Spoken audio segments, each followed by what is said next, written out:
मु भागवत पाठ करुछंती आपण ध्यान दी शुणिबे सकले भगवत कथा शुणुछे बसे बसे एमंते विदेह राजन मन विचारिल तत्वज्ञान रे मन विचारिल तत्वज्ञान आनंद शिरे कर देही बलई निस्तारिल मुई तुम्हें निर्मल मुई गण कहे भकत लक्षण कि रूप भ्रमंती जगते कृष्ण भजन अनुमते कि बा करंती बाकसार कि धर्म करंती आचार ताहांकु जानिब केमंते कह सुधा जेब मते हरि बोलंती ताहा शुणी शुणे विधेय निपमुनि सकल देह नारायण बसंती अनाधिकारण से नारायण देहे जेते बसंती भाव अनुमते ए भाव दृढ़ जहार नमन नम क्रिया अभिमान सजाति कुल धर्म वर्णे अहंकार नयच्छन्ने उत्तम जने ताहा जानी भक्त जने परिमानी सकल देह समबुद्धि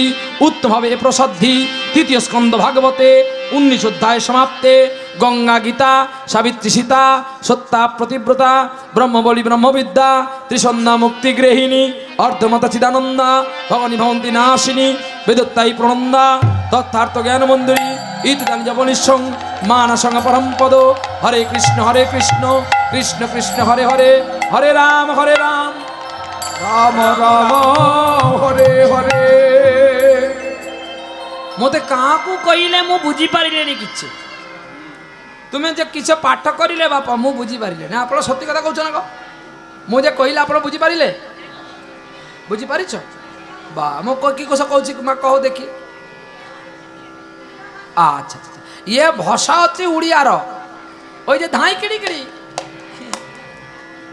उड़ीसा जाइले सावधान जीवे न धाई किड़ी किड़ी करिकी आपण सब टंका लई लिबे उड़ीसार पंडा मळे तांकु इमते उत्कल भागवतर एकादश स्कंद भागवते द्वितीय अध्याय मु पाठ करिथिले एमंते विदे राजन मन विचार तत्व कर मन के विचार करते बोलछे तुम विचार करो जे के साधु के पंडित के साधु आनंद शिरे कर देई मते दुख लेबे नाही भगवान नाम करी बाँची रहिबे दुख किसर कृष्ण भक्तर दुख किस हबो हां जो मिलिबे तो भाव कालो गान हो नाही बृष्टि जन बंद होइछ किस हइबो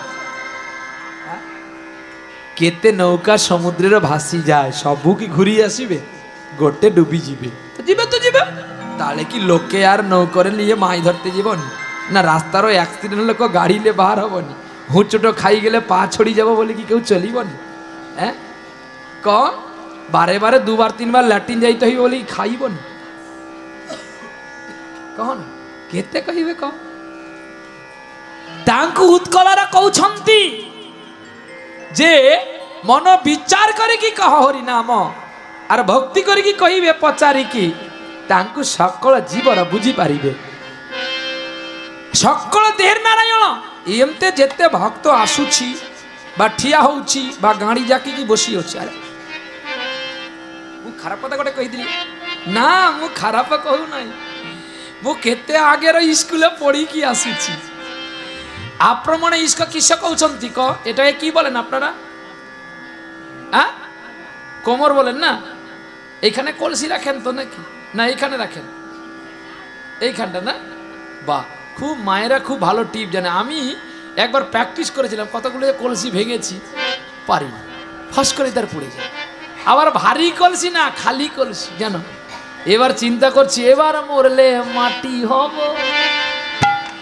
ও মা কুমোর ঘরে জন্ম নেব আজকে আমি বড় হয়ে গেছি বলে তুই আমায় দূরে ছুড়ে দিয়েছিস একটা নারীর কোলে দিয়েছিস কিন্তু সেদিন আমি যাব না এবার মরলে মাটি হব কুমোর ঘরে জন্ম নেব কলসি হয়ে থাকব মাতা তোমার ওই কোলেতে তোরা যে যাই বলিস আমারে এবার মরলে সুতো হব মা যদি কলসি দিবে তুই আমায় ফেলে দি তাহলে এবার আমি কি হব দেখ এবার মরলে সুতো হব তাঁতির ঘরে জন্ম নেব শাড়ি হয়ে থাকব মাগো তোর সারা অঙ্গেতে তোরা বলিস আমারে এবার মরলে মাটি হব এবার মরলে সুতো হব এবার মরলে মাটি হব।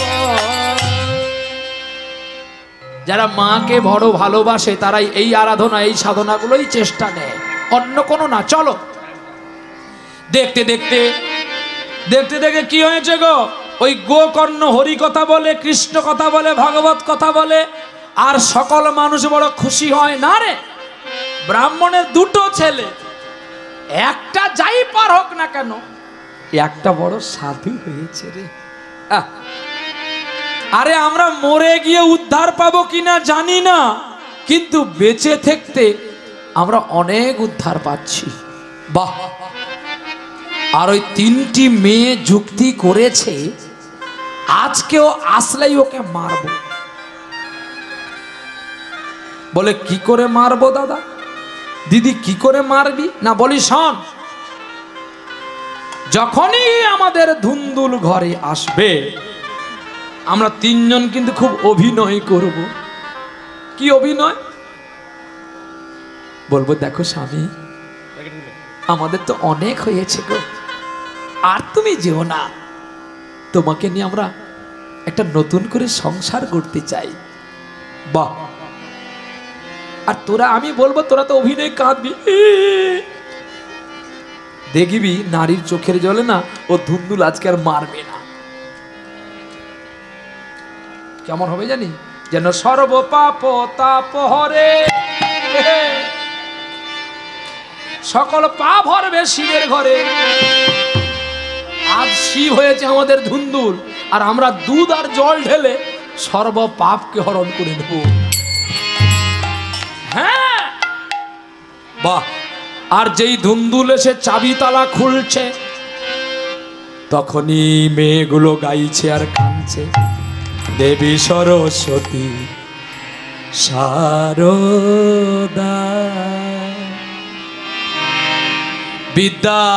বিদ্যাদায়িনী দয়ানি দুঃখ দুঃখহারিণী তারা দেবী সরস্বতী শারদা। বাহ! কে গাইছে, কে গাইছে গানটা? অবাক হয়ে গেল ধুন্দুল তালা খুলতে খুলতে। তালা খুলে সোনার মুকুট গুলো নিয়ে এসে খাটের উপরে রেখে বলছে, দাঁড়াও, এই সঙ্গীতটা কে গেয়েছিলে? আমি গেয়েছিলাম। এতদিন কেন তুমি গাওনি? স্বামী, তোমার ভয়ে আমরা গাইনি। কেন? আমি কি বাঘ না ভাল্লুক? আমার ভুল হয়ে গেছে। গাও, ভালো করে গাও। দেবী সরস্বতী শারদা। বলছে, আর ছুটে গিয়ে একটা মেয়ে স্বামীর গলাটি জড়িয়ে ধরেছে। একই করছো জানো, কোনদিন তোমায় যত্ন করতে পারিনি। স্বামী, তুমি যখন আমাদের ছেড়ে দিয়ে দরজা বন্ধ করে চলে যাও, আমরা প্রতিটা মুহূর্ত তোমার চিন্তা করি, যদি পাছে তোমার কিছু হয়ে যায়, বিপদ ঘটে। জানো, আরে যেও না গো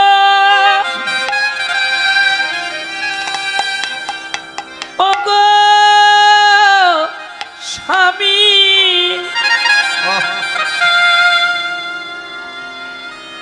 চুরি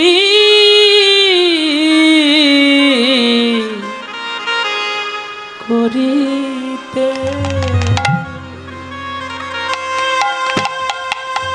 স্বামী, আর যেও না গো, আমরা তোমার চরণ জড়িয়ে ধরে বলি।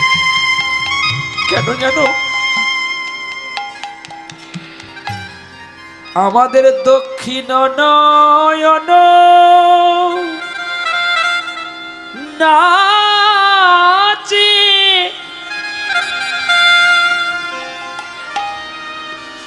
অমঙ্গলে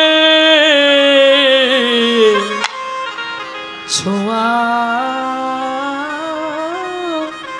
ভাসে। আমি কি বানই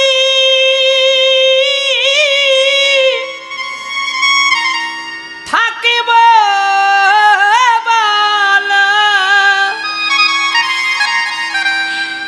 অভাগিনী করুণা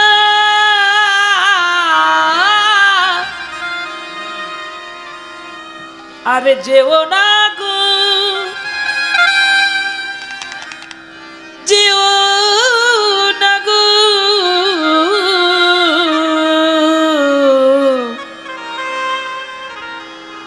যেও না গো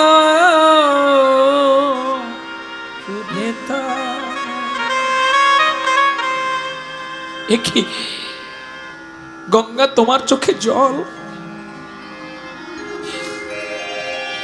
স্বামী একই সরস্বতী তোমার চোখে জল, একই স্বামী যমুনা তোমার চোখেও জল কেন গো? জানো স্বামী, কারোর স্বামী যদি মাতালো হয় তার নারী কি ফেলে দিতে পারে? কারোর স্বামী যদি ডাকাতো হয় সে স্বামীকে কি সেই নারী ভুলে যেতে পারে? পারে, এখনকার হয়তো মায়েরা পারে।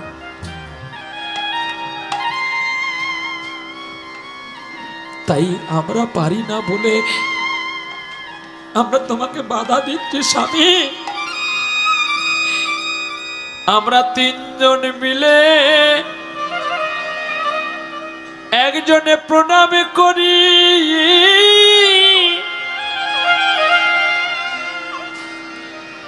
তুমি চলে গেলে তরি রইবে পড়ি। আরে বাবা, হরিবোল হরিবোল। ওগো স্বামী, আমাদের তিনজনের নৌকার কান্ডারি তুমি। যদি তোমার কিছু হয়ে যায় আমরা তিনজনের নারী কোথায় যাব বলো?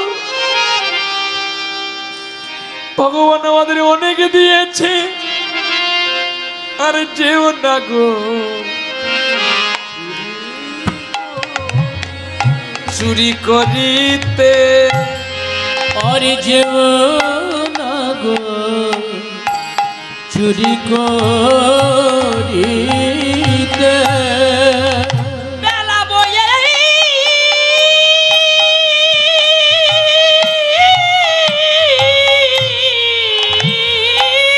যায়, বেলা বয়ে যায়, বেলা বয়ে যায় গো স্বামী। রাত দুপুর বেলা কি বেলা বয়ে যায়? এই বেলাটা সেই বেলা নয়, আমাদের আয়ু বেলা বয়ে যায়। হরিবোল হরিবোল। ওগো স্বামী, আমরা তোমার পায়ে ধরি, আরে যেও না চুরি করিতে। তুমি আর যেও না চুরি করিতে, আর যেও না তুমি চুরি করতে। বেশ, আমি যাব না, তবে তোমরা চোখের ধারাগুলো মুছে ফেলো, আমার বড় কষ্ট হয়। আমি তোমাদের মিছে মিছে মদ্যপান করে এসে মারতাম, কিন্তু তোমাদের যে এত ভক্তি, এত ভালোবাসা। এসো, আহা, তিনজনকে কোলে নিয়ে যত্ন করছে, দুজনে চোখে চোখে ইশারা করছে, আর ছোটটা কাঁদছে। যে বলবি সে মরবি, যে বলবি সেই মরবি। কেউ আর ভয়ে বলে না আজকে তোমাকে মারবো বলে আমরা অভিনয় করছি। আর নারীর প্রেমের চোখের জলে যে কোনো পুরুষ পাগল হয়ে যায়। সামান্য ডাকাত তো ডাকাত, কত মুনি পাগল হয়ে গেছে।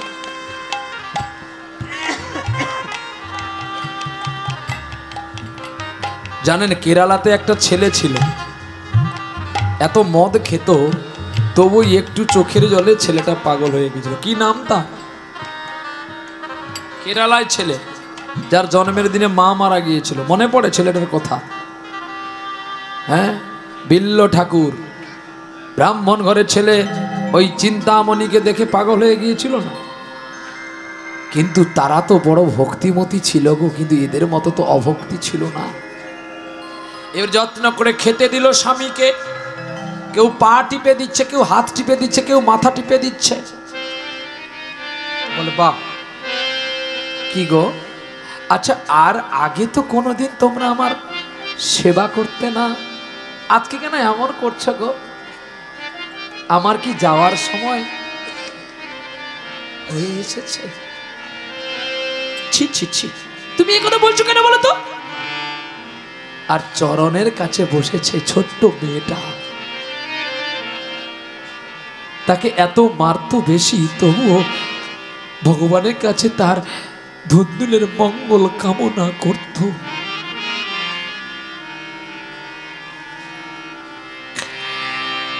দেখতে দেখতে ধুন্দুল ঘুমিয়ে গেল। একজন কড়ার মধ্যে তপ্ত তৈল করলো আগুন দিয়ে উনুনে। একজন ছুটে গেল, পাশে একটা বাঁশ বাগান ছিল, ওইখান থেকে একটা বাঁশ নিয়ে এলো, শক্তপোক্ত বাঁশ। আর সেই বাঁশটাই ছিল 7টা পাপ। রিহার্সালটা হয়ে আছে, বই লেখার আগে, বই লেখার পরে রিহার্সাল হয়ে গেছে, শুধু যাত্রা হবে। দুজনে বাঁশটা চেপে ধরবো গলায়, আর যদি না হয় তাহলে একজন দুটো পা ধরবি, আমি ছাতির উপরে বসে গলায় বাঁশ দিয়ে চাপ দেব, আর একজন তপ্ত তৈল নিয়ে ওর মুখে ঢেলে দিবি। শালা জন্মের মতো নাম লুকিয়ে দেব, তবে চিনবি আমার নাম গঙ্গা।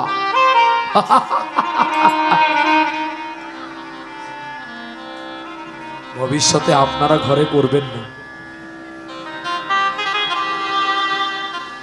ওরা পালিয়ে গেছে বা পালিয়ে যাবে, এখন অত্যাধুনিক এমন মেশিন আছে, আপনি কোন পথে কোথায় গেছেন সেটাও কিন্তু ধরা পড়ে যাবেন।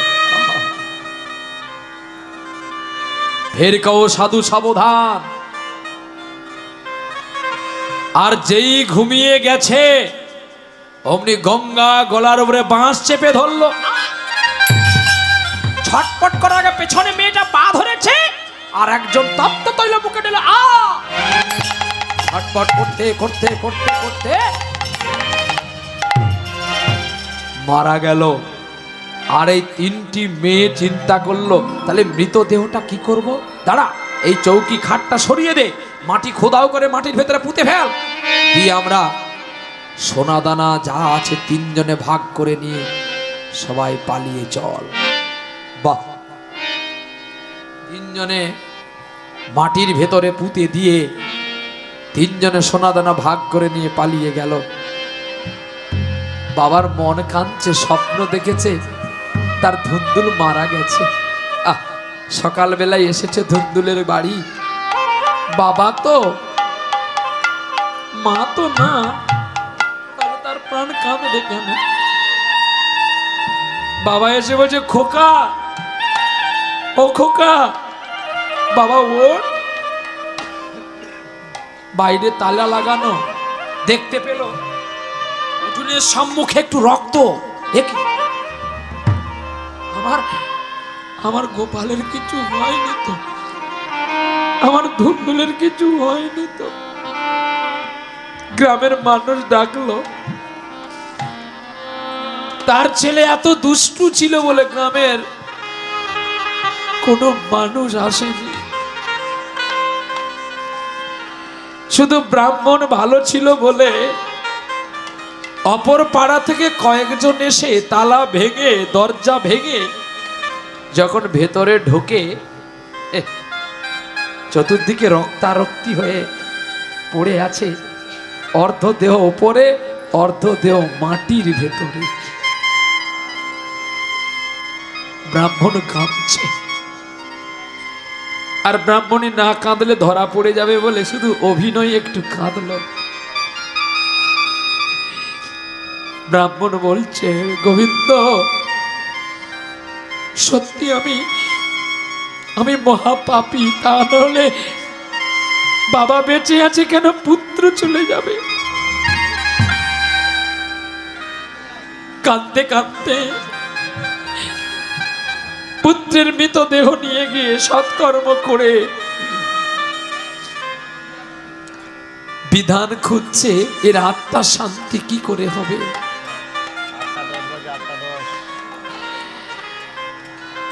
দেখতে দেখতে গোকর্ণ বাড়ি আসলো। বাবারে, তোর দাদা মারা গেছে, অপঘাতে ওই 3টি অপদার্থ মেয়ে তোর দাদাকে মেরেছে, তার আত্মার শান্তি কি করে হবে। দাঁড়াও, তুমি বিশ্রাম করো, আমি দেখছি। কাছে একটা বাঁশ বাগান ছিল, আর সেই বাঁশ বাগানে পেতাত্তাটা কাঁদছে। ভাই ভাই, কে? আমি তোর ধুন্দুল রে, একদিন বাবাকে মেরেছিলাম, একদিন তোকে মেরেছিলাম এই বিষয় সম্পত্তির জন্য। আমি যাদের জন্য করলাম আজকে তারাই আমাকে মেরে ফেললো রে। আমি বাঁশ বাগানে একটা মরা বাঁশে আছি, তুই আমাকে মুক্তি কর, তুই ছাড়া যে আমি আর বাঁচব না রে। অপরূপ যন্ত্রণা আমি আর সহ্য করতে পারছি না। জানিস ভাই, মানুষের কত হৃদয় কঠিন হলে এমন করে মারে রে। ভাই, তুই যে মরেছিস আমি জানবো কি করে? চোখ খুলে দেখ, আমার ছায়া দেখতে পাবি। মৃদু জোছনাতে দেখতে পেল একটি ছায়া কাঁদছে। আমার টাইম কিন্তু হয়ে গেছে, 10 মিনিট বেশি হয়ে গেছে। সম্প্রদায় পাঠাও বাবা, আমাকে যেতে হবে আবার একটা জায়গাতে। দেখতে দেখতে ভাগবত পাঠের বিধান নিল কে? ওই গোকর্ণ। বলে মুক্তি হবে কি করে? না, এক এক দিন একটা পাঠ হবে, একটা করে বাঁশের গাঁট ফেটে যাবে। 7 দিনে 7টি পাপ ফাটবে, সেদিন ধুন্দুল মুক্তি পাবে। ভাগবত পাঠের বিধান শুরু হয়ে গেল। 7 দিনে 7টি অধ্যায় পাঠ হলো, একটা একটা করে পাপ ফেটে 7 দিনে 7টি পাপ যেই ফেটে গেল, কৃষ্ণ নামের গুণে, হরি নামের গুণে, ভগবত তত্ত্বের গুণে, প্রসাদিত প্রসাদের গুণে, আর শুদ্ধ বৈষ্ণবের বদনে হরি কথা শুনে আজকে ধুন্দুল মুক্তি পেয়ে দৈববাণী হয়ে বলছে, শোনো ব্রাহ্মণ, আমি কিন্তু তোমার পুত্র নয়, তোমার পুত্র গোকর্ণ। তুমি যে ফলটা এনে তোমার স্ত্রীকে দিয়েছিলে, ওই ফল তোমার স্ত্রী খায়নি, তোমার স্ত্রী দিয়েছিল আমার মা দাসী পদ্মাকে, আর ওই দাসী না খেয়ে, আমার মা না খেয়ে ফেলে দিয়েছিল ফলটা, কারণ আমার মা জানে আমি তো গর্ভবতী। বিষয় সম্পত্তি বৈভবের লোভে তোমার স্ত্রী কাপড় পাকিয়েছিল, তোমার কাছে অভিনয় করেছিল। আমি চললাম, চোরের ছেলেই চোর হয় গো। চোরের ছেলে কখনো সাধু হয় এটা খুবই কম। তবে হ্যাঁ, চোরের ছেলে সাধু হয় যদি তার মা সাধু হয়। হিরণ্যকশিপু অসুর ছিল, কিন্তু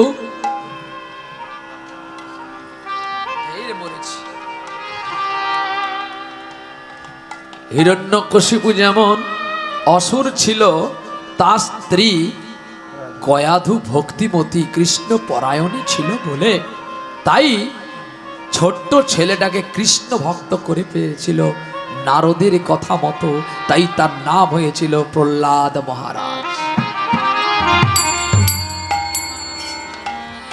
গোকর্ণের ভগবত কথা শুনে দৈববাণী হয়ে বলে গেল, আর ওই গাভীটাই ফলটা খেয়েছিল। গাভী আমার মাতা, ঋষি দুর্বাসাকে দায়ী দিও না, ওগো আমার পিতা, ওগো আমার পিতা। জন্ম থেকে তোমায় আমি পিতা বলে ডেকেছিলাম, পিতা বলে ডেকেছিলাম। বিষয় সম্পত্তির লোভে তোমার প্রতি আমি কতই অবিচার করিলাম, অবিচার করিলাম। পিতা গো তুমি আমায় ক্ষমা করো। পিতা স্বর্গ, পিতা ধর্ম, পিতা হি পরম তপ, প্रीतोरी प्रीति में आपने प्रियंते सर्वदेवता।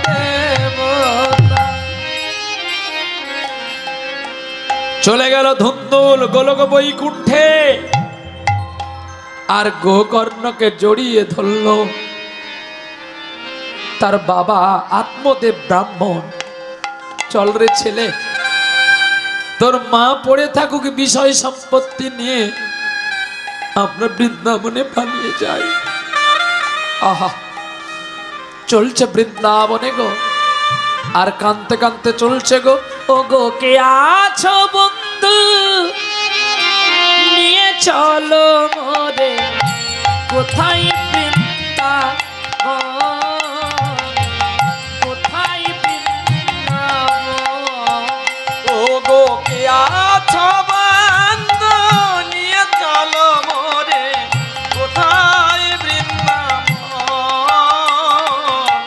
কোথায় বৃন্দাবন। যেথায় কোঠের রাখাল গোপাল আমার খেলে রে অনুখ, কোথায় বৃন্দাবন। ও গো কে আছো বন্ধু, নিয়ে চলো মোরে কোথায় বৃন্দাবন, কোথায় বৃন্দাবন। উদাসিনী বাসী করুণী সুরী বিরহীর